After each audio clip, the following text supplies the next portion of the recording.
What's going on, everybody? Today we have a special update from an article that just hit the mainstream today about something that happened yesterday, the 4th. Today is the 5th of June, 2023.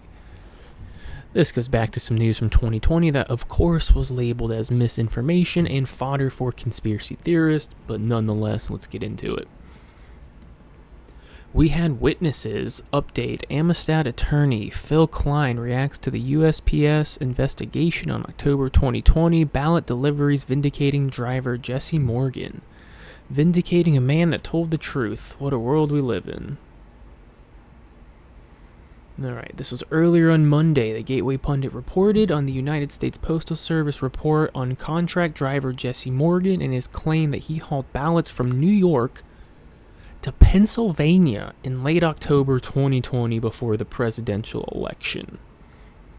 If this picture rings a bell with anyone, bigger guy there talking for about 9 minutes, spilling the beans on everything that he saw with signatures and just buckets and buckets full of ballots. I'll link the article in the description, so feel free to come back here and check on this video. Postal Service releases final report. As the Gateway Pundit reported, in 2020, election fraud whistleblowers came forward in December following the controversial election, including one who witnessed the shipping of an estimated 144,000 to approximately 288,000 completed ballots across 3 state lines on October 21 of 2020. And those were absentee ballots, so why in the world were those crossing 3 state lines? What an amazing question to ask. The Amistad Project said that they have sworn declarations that state over 300,000 ballots are at issue in Arizona, 548,000 in Michigan, 204,000 in Georgia, and over 121,000 in Pennsylvania. They claimed that their evidence revealed multi-state illegal efforts by USPS workers to influence the election in at least 3 of 6 swing states. And I know these claims are being vindicated now, but I don't believe it's a coincidence that Trump tried to halt funding slightly to the USPS to kind of curb mail-in voting.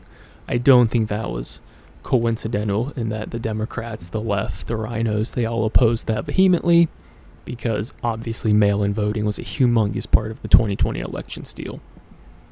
The whistleblower statement includes potentially hundreds of thousands of completed absentee ballots being transported across 3 state lines in a trailer filled with ballots disappearing in Pennsylvania. Why would they ever need to go across 3 state lines, and how does a trailer filled with ballots just disappear? Alright, Jesse Morgan was present at the press conference and spoke for 9 minutes about his unbelievable ordeal. He was tasked with delivering completed ballots to Pennsylvania from New York. Jesse Morgan is quoted saying, "In total, I saw 24 gaylords, or large cardboard containers of ballots, loaded into my trailer. These gaylords contain plastic trays. I call them totes or trays of ballots stacked on top of each other. All the envelopes were the same size. I saw envelopes had return addresses. They were complete ballots. They were the complete thing, filled out, looking quote-unquote legitimate. Hundreds of thousands going across state lines for absentee ballots." Amazing. And this was quote-unquote misinformation and the stuff of conspiracy theorists. We're up at least now 257,000 to 0, I think, at this point, if I'm keeping count. And Jesse further goes on to say that he sat in Harrisburg for hours, and when he was told to leave, the supervisor at the post office would not give him a slip or an overtime slip so he could get paid. Jesse said the manager was kind of rude. Yeah, probably. I don't think it's a far stretch to say he was in on it, getting paid handsomely, and they can't have proof in that. They can't give you a slip that says, yes, you were here, yes, you delivered this truckload of whatever at whatever o'clock, at whatever location, and here's my signature on it. Amazing. They don't want proof of that stuff. And again, I'll post a link in the description if you want to go back watch that video. U.S. Attorney General Bill Barr called up investigator Tony Shaffer and killed the investigation. Never lifted a finger to investigate this enormous act of election fraud. And the part here that is underlined says Attorney General Bill Barr, however, instructed me not to make any public statements or put out any press releases regarding possible election irregularities. Further goes on to say, I disagreed with that decision, but those were my orders. Just simply following rank. Following orders from the top, not much he could do. In June of 2020, it was reported that the United States Postal Service investigated the allegations by the truck drivers, but they would not release the report until now.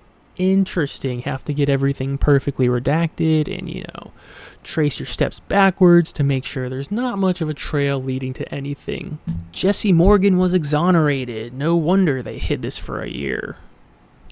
Crazy. Exonerated for telling the truth.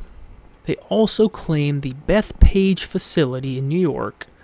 They interviewed them. They said they never saw the ballots at their location, paid with hush money, okay?